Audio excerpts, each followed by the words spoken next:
nessa edição do Jornal da Univates. Duplicação do trecho da BR-386 próximo à tribo indígena em Bom Retiro do Sul continua sem solução. 50 anos do golpe militar foi tema de debate na Univates. Candidatos ao governo do estado participam de rodas de conversa na instituição. Conheça a história de colecionadores de selos. Essas e mais notícias a partir de agora. O Jornal da Univates está no ar.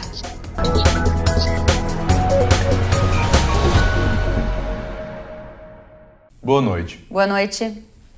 Um dos momentos mais importantes para os grupos musicais do Centro de Atenção Psicossocial, o CAPS, está chegando. Lajeado prepara a 4ª edição do Musicaps. O evento reúne grupos de várias partes do estado e será no dia 27 desse mês no prédio 7 da Univates. A intenção é promover a saúde, a autonomia dos usuários e a visibilidade do trabalho feito no setor de saúde mental. São esperados 7 grupos adultos e infantis de Lajeado, Pelotas e Canoas. Ao todo devem ser em torno de 200 participantes nesse evento. A duplicação do trecho da BR-386 próximo à tribo indígena em Bom Retiro do Sul continua sem solução. Na sexta-feira, a Câmara de Indústria e Comércio do Vale do Taquari instalou uma placa. Trecho não duplicado, incompetência do DENIT e da FUNAI, é o que estava escrito. A placa foi removida pelo DENIT. Enquanto isso, nenhuma resposta quanto ao trecho. DENIT e FUNAI são criticados com frequência por lideranças envolvidas com a duplicação da BR-386. O trecho de 1,8 quilômetro próximo à aldeia indígena Caigangue ainda não foi liberado para a obra. De um modo geral, nós temos que ser otimistas e estamos reconhecendo que dos 33 quilômetros, tem 23 quilômetros que já estão sendo usados, já foram liberados, então esse é um ponto muito positivo. 7 quilômetros ainda estão em construção. Mas a nossa grande briga, a nossa grande discussão, e ela vem já de mais de ano, com diversas idas e vindas a Brasília, inclusive várias pessoas participando de discussões e de audiências. E a nossa grande preocupação, então, é os 1,8 quilômetros, que nós temos medo que esse passe a ser mais um ponto de estrangulamento, mais um gargalo na nossa rodovia. Uma nova aldeia para os índios está sendo construída em local próximo dali. O valor a ser gasto já chega a 8,5 milhões de reais. 20 vezes mais do que a previsão inicial. Os empresários e representantes da SIC querem uma explicação. Na verdade, nós não estamos sendo ouvidos, nós não estamos sendo respeitados. Para tentar pressionar lideranças locais, mandaram instalar uma placa às margens da BR-386. Em menos de 24 horas, o DENIT mandou retirar a placa. Mas as lideranças já disseram que vão recolocar. Reconhecemos que nesse momento o DENIT foi muito ágil, foi muito rápido. Em praticamente 24 horas conseguiu detectar um problema e resolvê-lo, ou seja, remover a nossa placa. Mas nós fatalmente, como não foi resolvido o problema que é o nosso foco, nós estaremos recolocando essa placa entre o dia de hoje e o dia de amanhã, inclusive colocando a outra que está prevista na outra extremidade desses 1,8 quilômetros. Novos protestos devem ser organizados. A Avenida Senador Alberto Pasqualini será incluída no estacionamento rotativo de Lajeado. Serão 126 novas vagas, sendo 6 para idosos e 3 para deficientes. O trecho é entre a Benjamin Constante, em frente ao posto Faleiro, até o trevo de acesso à BR-386. A previsão do Departamento Municipal de Trânsito é de que o sistema esteja funcionando até o final desse mês. No novo trecho, valem as mesmas regras do estacionamento na área central de Lajeado. O período máximo de permanência será de 2 horas e a cobrança ocorre das 8 da manhã às 6 da tarde, de segunda a sexta-feira, e aos sábados das 8 horas da manhã ao meio-dia. O Núcleo de Cultura e Eventos da Univates recebe até 4 de outubro inscrições para a 7ª Mostra de Dança promovida pela instituição. As apresentações ocorrem no dia 7 de novembro no Ginásio de Ginástica localizado no Complexo Esportivo. A ficha de inscrição, o regulamento e demais informações estão disponíveis no link Dança do site univates.br/cultura. E a seguir, eleições 2014. Candidatos ao governo do estado participam de roda de conversa na Univates. Nós já voltamos.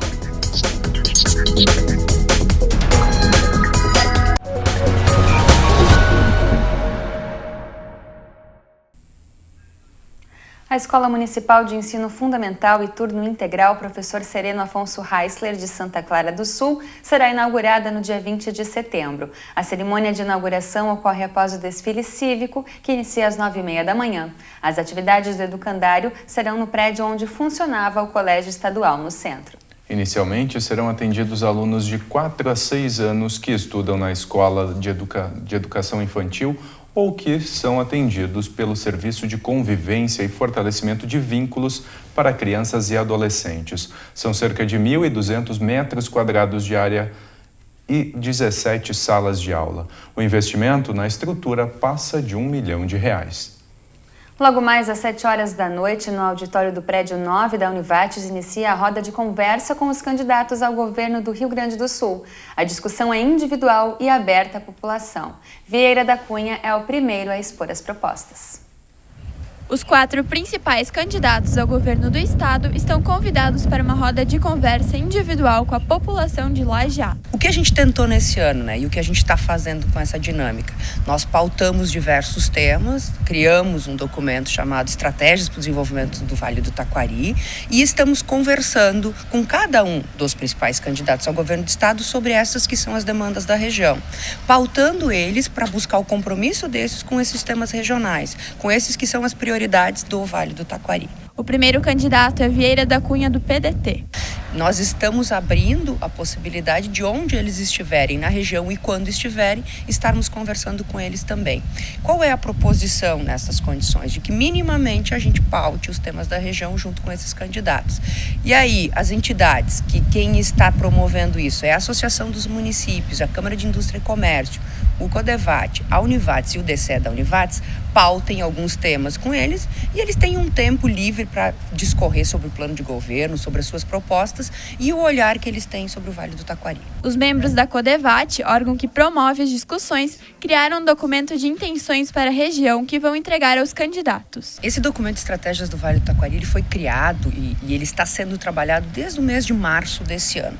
Todas as entidades que fazem parte do Conselho, essas já citadas e outras, construíram esse documento com priorizações. Obviamente a gente gostaria de pôr muito mais no documento, que são necessidades do Vale, mas não tem como pautar todos os temas. E ali constam 10 principais áreas. A gente está pautando o tema da saúde prioritariamente na traumatologia, o tema da segurança prioritariamente no aumento de efetivo, o tema da educação com a questão do ensino em turno integral para as nossas crianças, da drogadição, em se tratando do atendimento ao usuário e acompanhamento familiar, sistema de alerta de enchentes, dejetos orgânicos, a questão da geração e da distribuição de energia. Todos esses são temas que, para a região, identificados por nós, são prioridade, devem ser tratados e serão levados a estes candidatos oportunamente com todos que a gente conseguir estar conversando nesse mês de setembro. Agora a previsão do tempo. As temperaturas continuaram hoje em rápida elevação e essa tarde foi de calor com máximas perto dos 35 graus. Amanhã o sol ainda aparece, porém no decorrer do dia uma frente fria ingressa no estado e passa a aumentar a nebulosidade que pode resultar em pancadas de chuva na região, principalmente entre quarta e quinta-feira. Fica o alerta que a chuva pode ser forte em alguns momentos e vir acompanhada de temporais. As temperaturas amanhã vão depender muito da variação das nuvens e a previsão é de marca entre os 15 e os 28 graus. Na quinta-feira, a frente fria atua sobre a região e deixa o tempo instável com muitas nuvens e condições de chuva. Confira agora as temperaturas para os próximos dias na região. O Jornal da Univates volta depois do intervalo.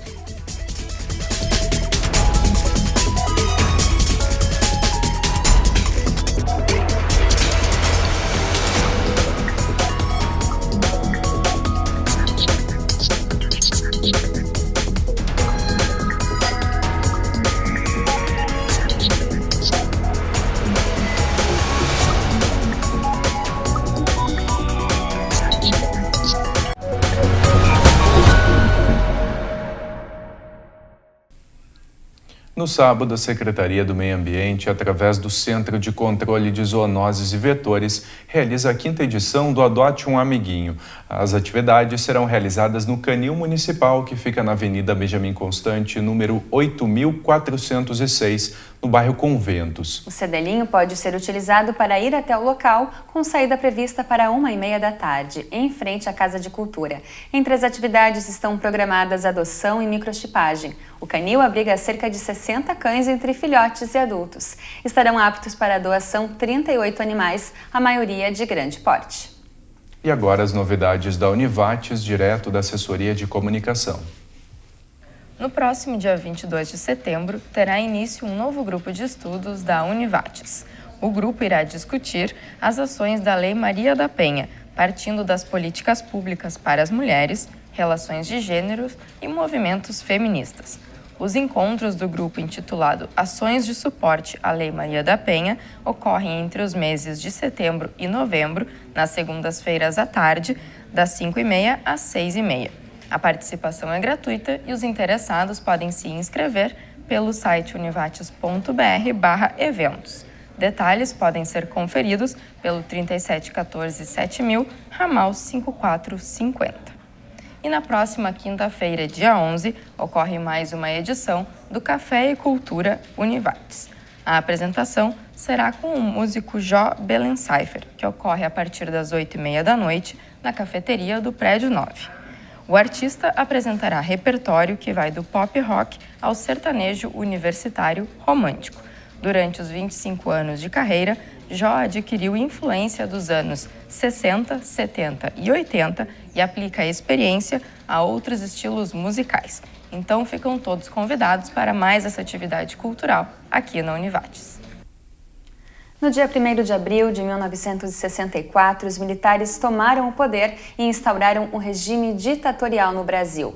Os 50 anos do golpe militar esteve em debate ontem à noite na palestra que reuniu profissionais da área do direito e psicanálise. O evento foi promovido pelo Centro de Ciências Humanas e Sociais da Univates e aberto a toda a comunidade acadêmica.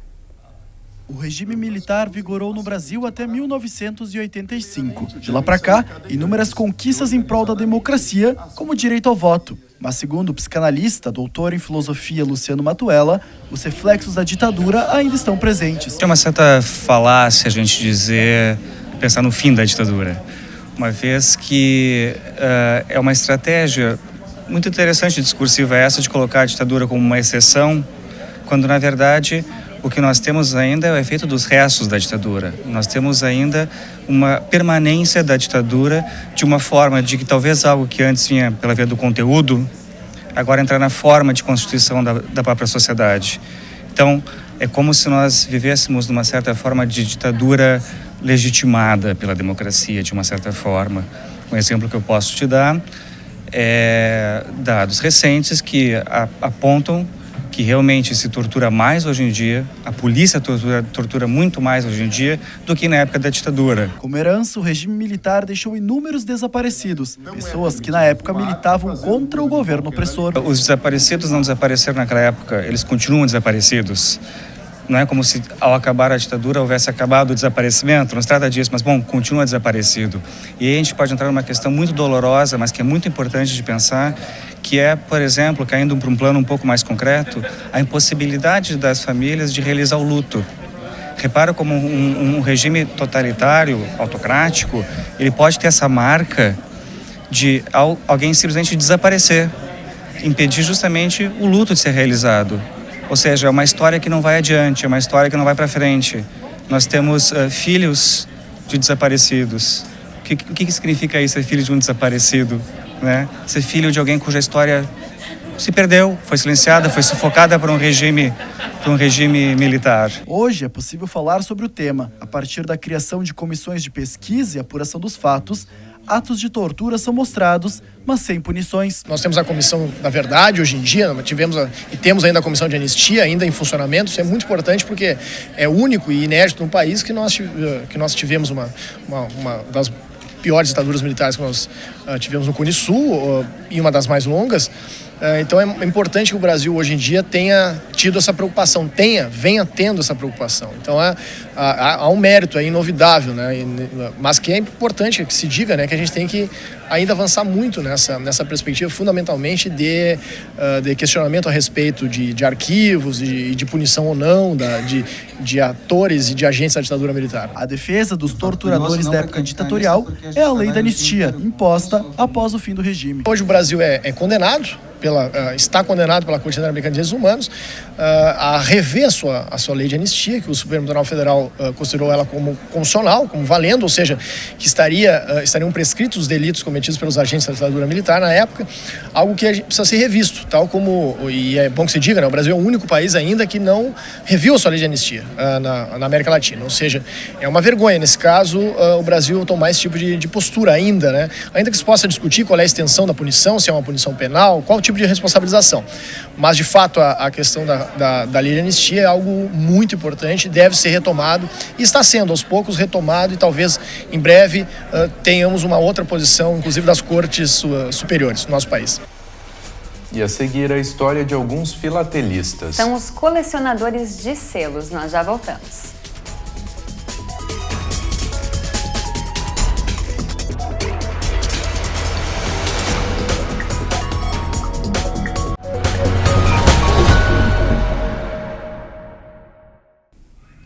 A tribo indígena Caigangue de Lajeado fez acordo com o Ministério Público Federal e a Prefeitura para a utilização da antiga parada de ônibus do Parque Professor Teobaldo Dick para a venda de produtos artesanais. Os indígenas terão o prazo de 30 dias para testar o ponto de venda. Em caso de aprovação, poderão ficar no local. O início do uso do espaço depende de emissão de um documento pela Prefeitura, o que deve acontecer ainda nessa semana.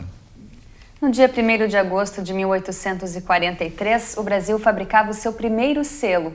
Antes dele, o envio era cobrado de quem recebia a correspondência. O sistema de selos funciona até hoje, mesmo que o hábito de enviar cartas seja menor. E tem gente que resgata essa história através de coleções de selos antigos. São os chamados filatelistas. Mensagens de texto, e-mails, redes sociais, essas são as formas de comunicação mais comuns nos dias de hoje. Mas não há muito tempo atrás era diferente. A comunicação era feita somente através de cartas. Olha, na época a gente chegava no correio, colocava ali o selo e mandava as cartas para as namoradas. Era assim que funcionava. É sempre uma grande alegria. A gente esperava uma carta, às vezes, com grande satisfação, e recebia de amigos, namorados, tudo a gente se correspondia por carta.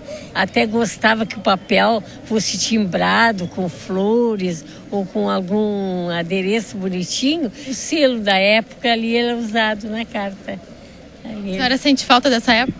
Sinto muita falta. Perdeu muito.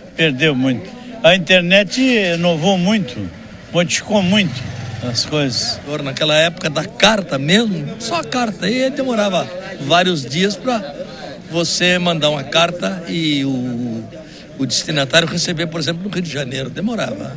Eu acho muito mais eficiente, muito mais detalhada e até muito mais romântica mesmo, compreende? Alguns colecionadores mantêm vivo um pouco desse romantismo. Os chamados filatelistas colecionam selos de todas as épocas. Desde jovem eu coletei materiais diversos sobre história e nos selos vinha muita informação histórica. Algumas pessoas colecionam selo por tema, por exemplo, flores, arte, esportes, enfim, os temas são infinitos.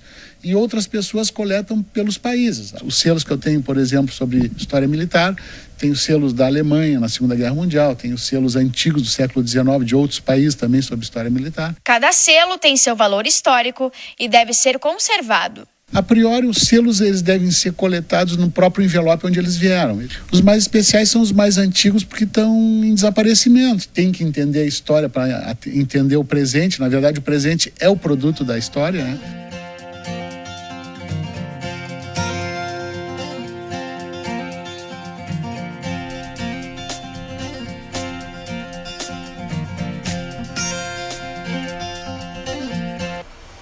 O Jornal da Univates de hoje fica por aqui. Nós voltamos amanhã à noite a partir das 6h30. Tenha uma boa noite. Obrigada pela companhia e até amanhã.